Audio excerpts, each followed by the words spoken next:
Well, build my gallows and build them high. Makes a long time climbing before I die. I want the chance. Hello, everybody. Welcome to Longbangers Week at Hibs in association with Leith Spirits. I am Matty. Hello, I'm Colin. Good evening. How are you? Oh, good. Thanks, Colin. How are you? I'm all right. I said evening, but I keep fucking that up. Well, that doesn't matter.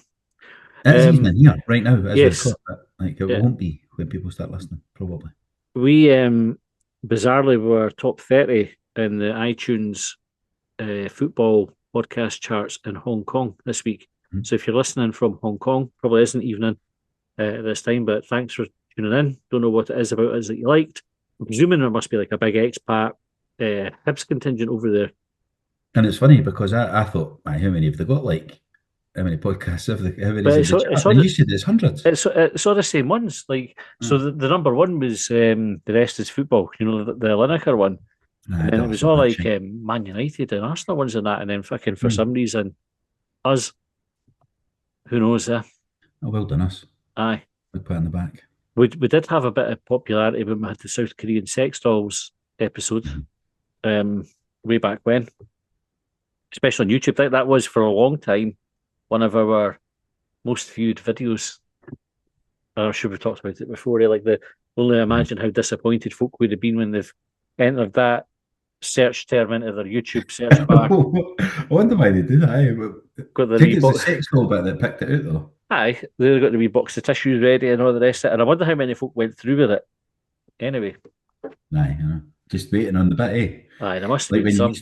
Mind in the old days, like when you only had the 4 channels. You the red triangles. You get Eurotrash and that on, aye, and all that. And you're just waiting on the bit. Change days, eh? Change days. Right, this week's Week at Hibs, we've got 3 things to talk about. Oh, no, John tonight as well. John is getting his testicles tickled by a tarantula in Tibet, he says. I think why he chose to do that, but that's what he's up to.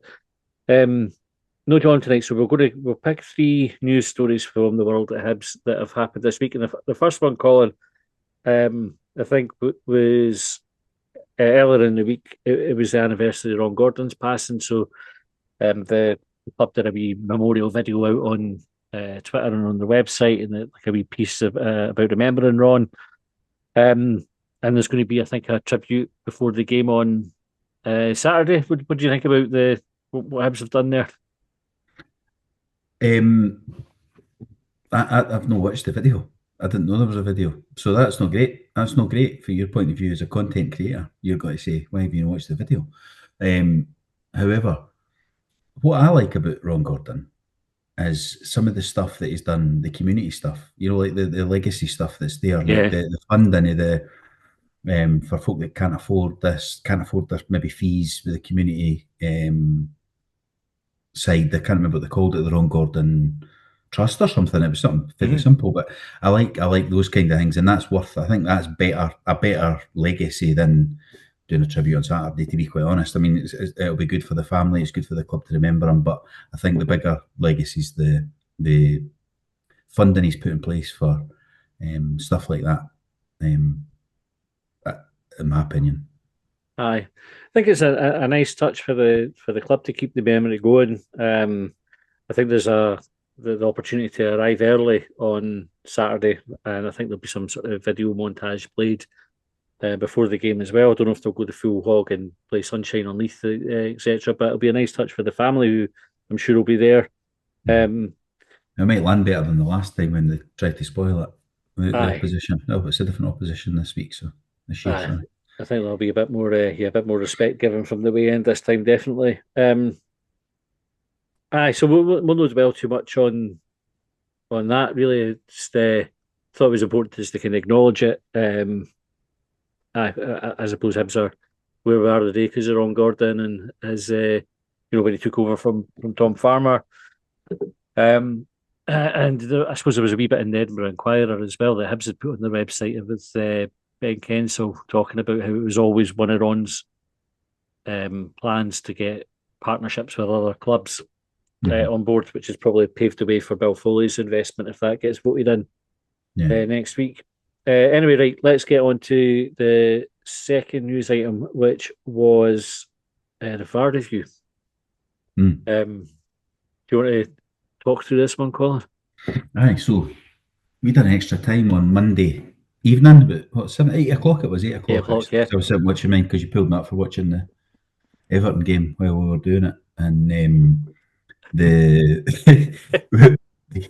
I didn't even finish watching it. You know, that was just on just because, and then Miser up for getting to the telly. Anyway, right. So we done that, and I thought, oh, what a good episode that was. And I said to you after, you know what? I'm going to write the fucking letter. I'll write the letter that I was talking about in that episode. So if you've not listened yet, go back and listen to it because we still released it, even though Hibs kind of stole our thunder a wee bit, a wee bit. A wee Because bit. what they done was they put the thing out, the statement, the statement. Is that what we call it? The thing on the website that said we spoke to the SFA and they've apologised effectively. Although I think the SFA have since said, "Nah, we never fucking apologised. We just acknowledged our error." Which I think is the same thing, but it's like when Well, you it's actually no, know. it's see, like the thing is, right? I was thinking about this earlier, right? See if you have a fallout with the missus and you can you're in the wrong. Mhm. Just saying you're wrong isn't the same as having an apology. No, Do you that's, know what I that's mean? what You I can meant. say, "Aye, Aye. I was wrong there," um, and then can you give the wee shrug of the shoulders and that, and then that's it. You move on, and they're still like, Insight into the Fairney "And household. you're wrong," and Aye, so they stole our thunder. They put that statement out, and we thought, oh fuck, we got to have to re-record it. But we came to the conclusion, no, we didn't, because we did. Well, folk said release it anyway, and we never really had the inclination to spend another half hour finding another topic. So we went out, but it seems to have landed quite well. And I actually think, on reflection, I don't know, I don't think Hibs have maybe went far enough with it because they've done that almost. It's like a halfway house. That's the part of it where I think I said from memory. I've not listened back to our episode, yeah, right? But from memory, what I said was it'll get the fans on side, everybody pointing in the same direction, common enemy, all the, and I didn't use those words, but that's what I was getting at. I think I used And it. and Yeah, and that's what they've tried. But it felt a wee bit, and that's the end of it. Whereas I would have liked it to be more a role in here's all the fuck ups they've made. There's the ones they've acknowledged. There's the ones they've not acknowledged. We'll chase them through, and we're going to keep it. It's a living document. Like we'll carry on updating that. We will be following it through because we think we're on the end of 10 points lost here, whatever it might be. So Hibs statement said Hibernian FC met with Scottish FA representatives following the club's cinch Premiership match away at Aberdeen in brackets 17th of February 2024. Upon review of the game, the club believes VAR made a serious error in the first half when Jordan Obita's cross hit the arm of Aberdeen defender Nicky Devlin. The incident was reviewed by VAR, and the referee was advised that the on-field decision was correct, meaning no penalty was awarded. The club held meetings with the Scottish FA at Hampden earlier today, 19th of February, to challenge the decision. The governing body outlined that the referee department agreed that the incident should have been referred by VAR for on-field review, and therefore an error was made. This is not the first occasion where the club has received an apology for VAR errors, and the club will continue to work with the Scottish FA regarding officiating in the Scottish game. So it does imply it doesn't say explicitly they got an apology. Just say that it wasn't the first occasion where the club has received an apology. So it is indirectly saying an apology was received. I don't know what, like I read that after we'd recorded and I thought that's kind of fucked the episode really. Like we can't put it out now because Hibs have done what we were saying that they should do. But then actually I thought I listened back before I published it to see whether it was still relevant. And I think what we said probably still stands up. I agree with you, but the making it a living document and sort of adding to it as the decisions come, which they invariably will. We'll have more of them. It's almost recognise the other ones. See the other ones you said you've had an apology for. What ones were they? What ones did you not ask about?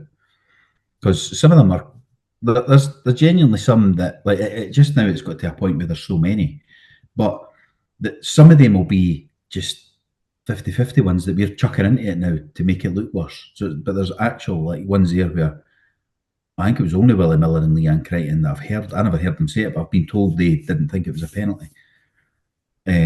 Nobody else. And even Aberdeen fans, you can tell even Aberdeen fans not a penalty because then they're pointing over there and saying, "What about that one?" No, that means I would know that we want that one because then that keeps it equal, and that means we've not actually conceded. So as soon as the what about it comes about, then you know you're right. So even Aberdeen fans have done it.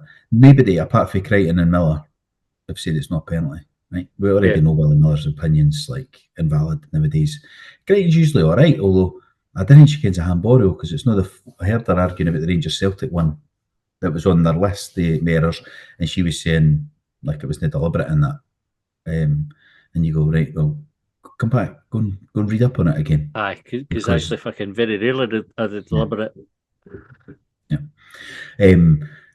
So I still think we could go further with it. I think it's but then there's probably to not give credit to the club, but to try and give balance.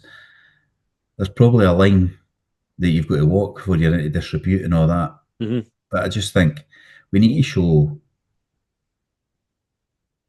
every club will think they've been hard done to at some point. Right? That's what you see. The Aberdeen were obviously the punch they were trying to claim. But I think it appears we've got a lot more against us.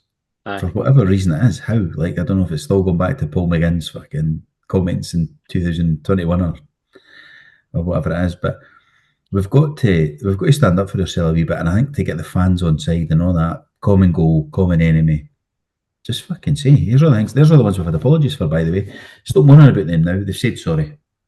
But if everybody knows about it, then surely, I think subliminally, the referees have got to start coming around going, you're getting loads of decisions against them, you know, like that. I'm not saying that's what their brain's telling them, but subconsciously, they might start giving us decisions in our favour. I'm not saying get wrong ones either, like, but you know what I mean? It's like there's something going on here that's causing this.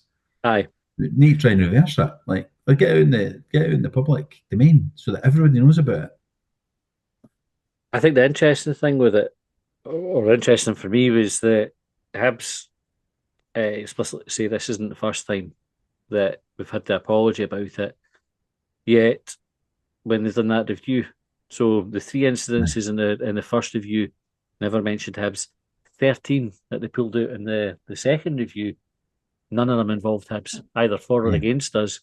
Yeah. So it then begs the question, like, what's being reviewed, or how far back are Hibs going with these ones that for the apology? I think it is good that we've challenged it. It's good that they've gone through the SFA to say, right, what's happening.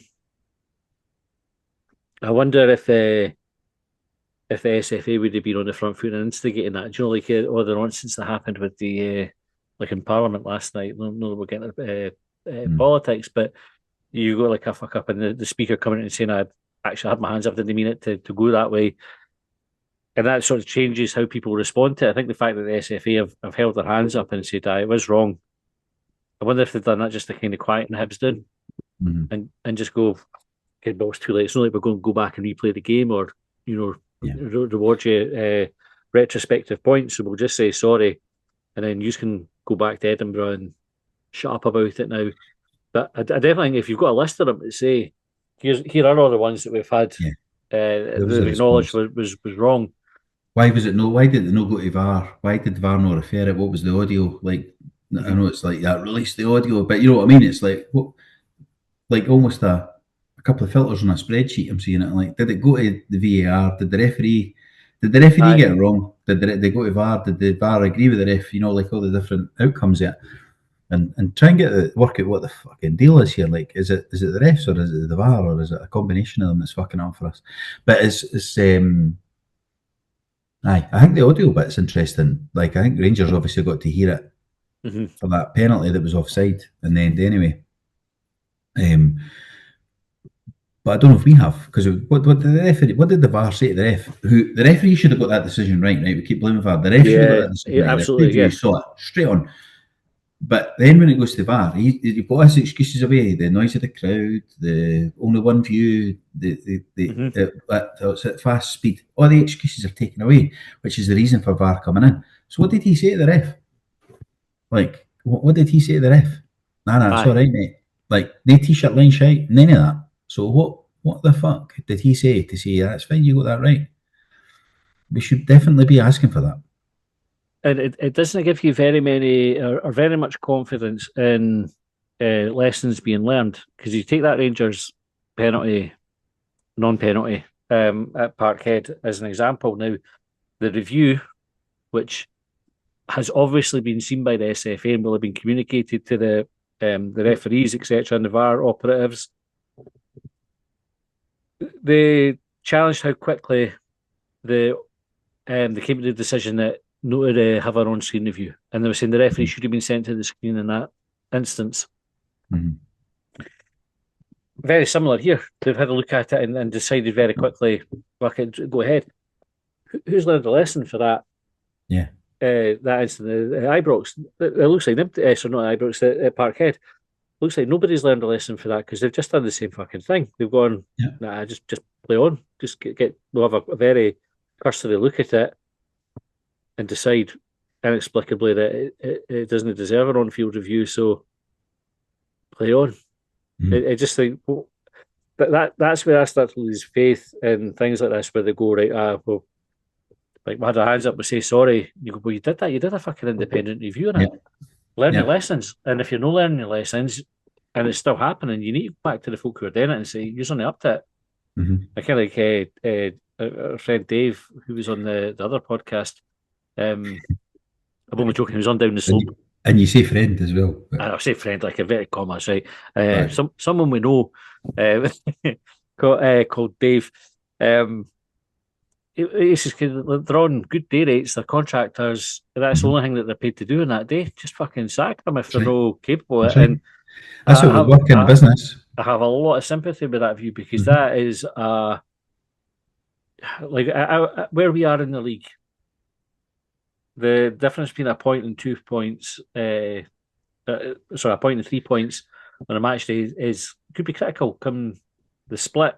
Do we know how much the VAR gets? We know the referee, that made that decision and didn't give the penalty, for example, that one, on this occasion, Saturday, they're on £800 to £900 a game or something. Are they? Right. Like, well, it used to be £800 a game, I think.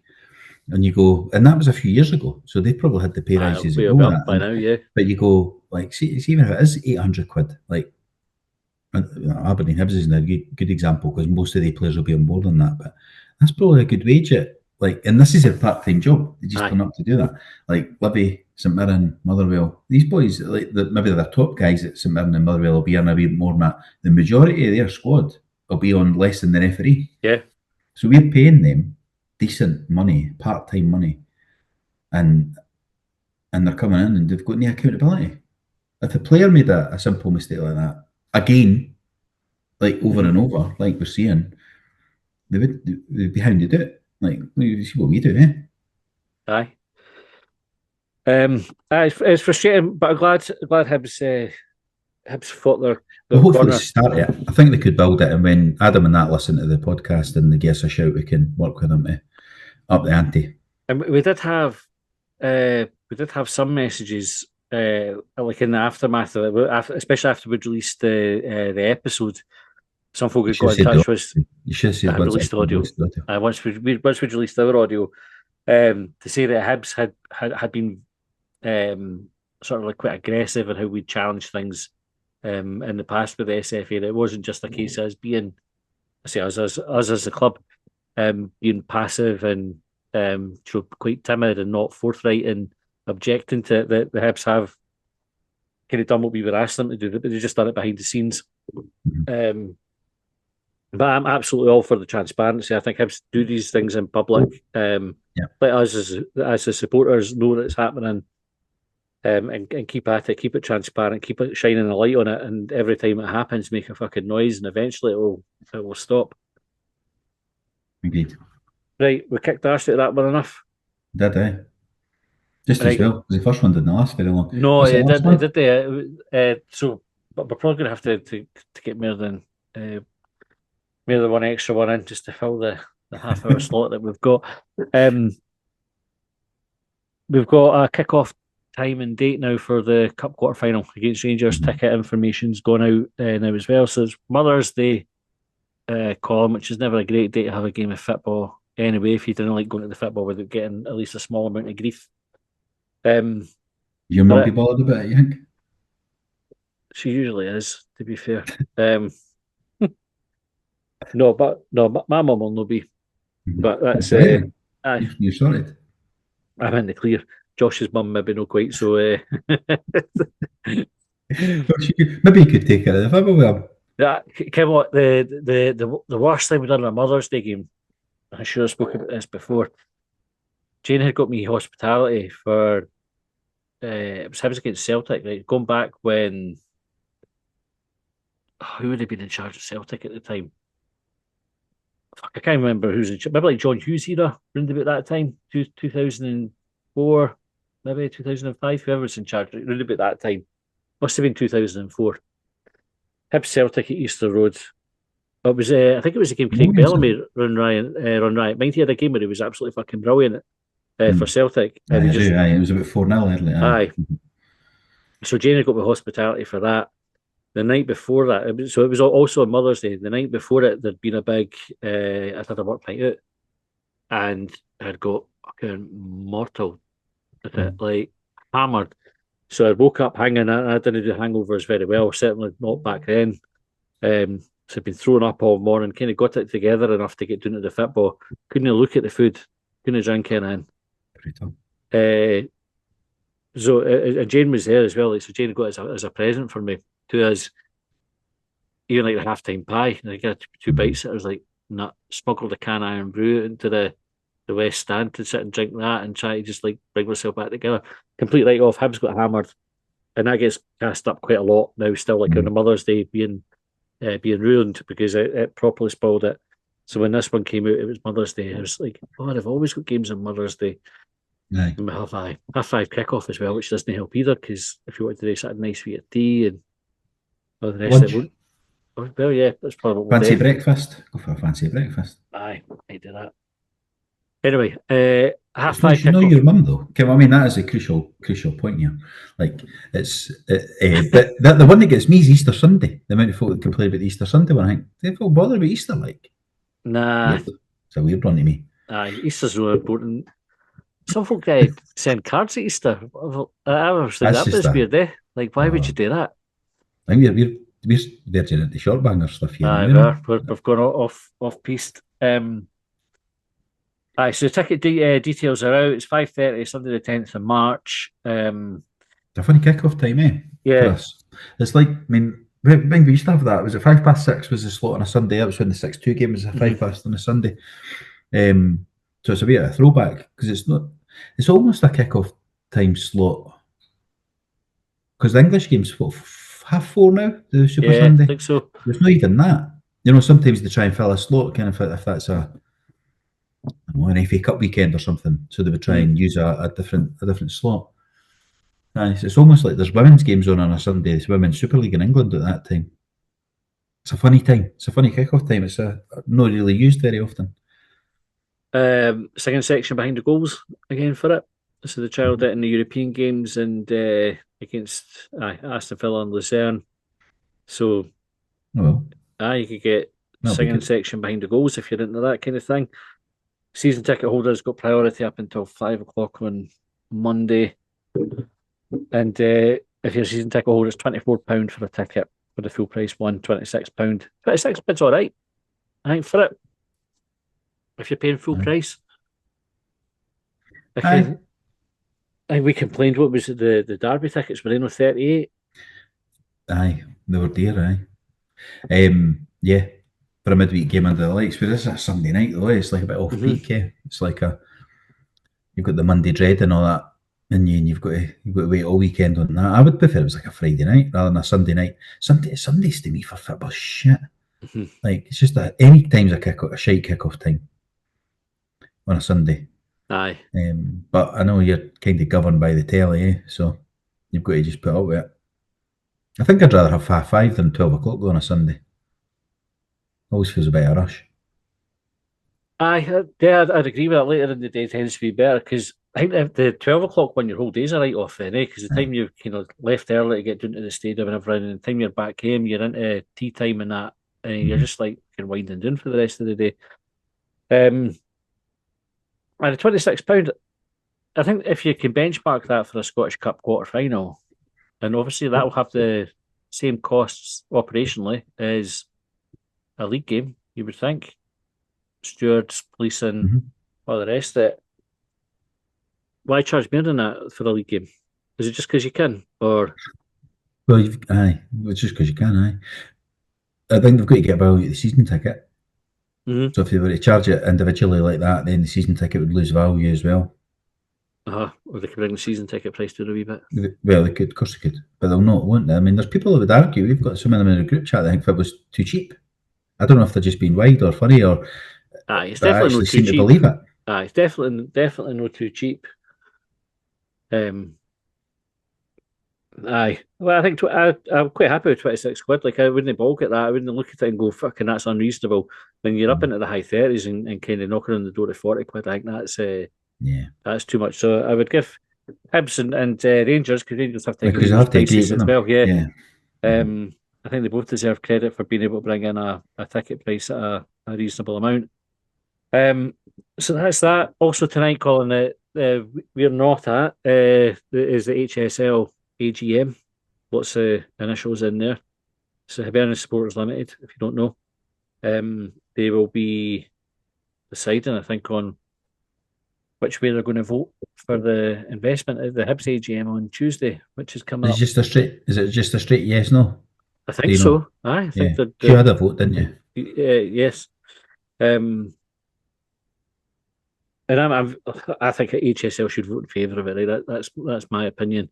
Um, I know it's a kind of a contentious topic, and I can see both sides of the argument with it, which is the other thing. Like I think HSL will want to protect their standing as a shareholder, right? So I think they've got 15% at the moment, and that will, after the Mm. investment goes through, which I presume it will go down to 7%. So I can see why they would be Yeah, looking after themselves.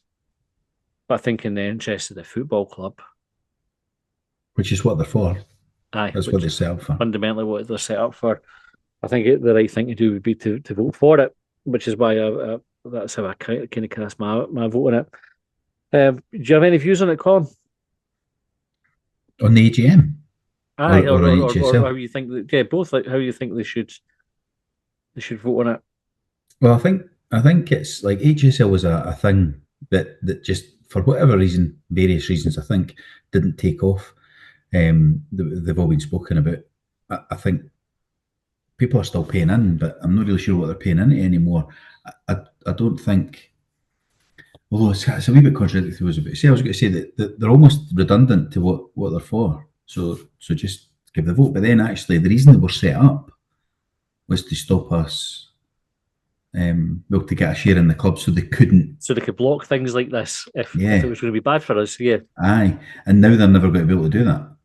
So actually, we missed our opportunity, didn't we? And that's it. I don't know if we just need to accept we've missed our opportunity because that their vote isn't on their own isn't enough to stop this going through no, because we didn't buy into it. It wasn't sold well enough. It wasn't handled very well. We had fucking fans fighting against it.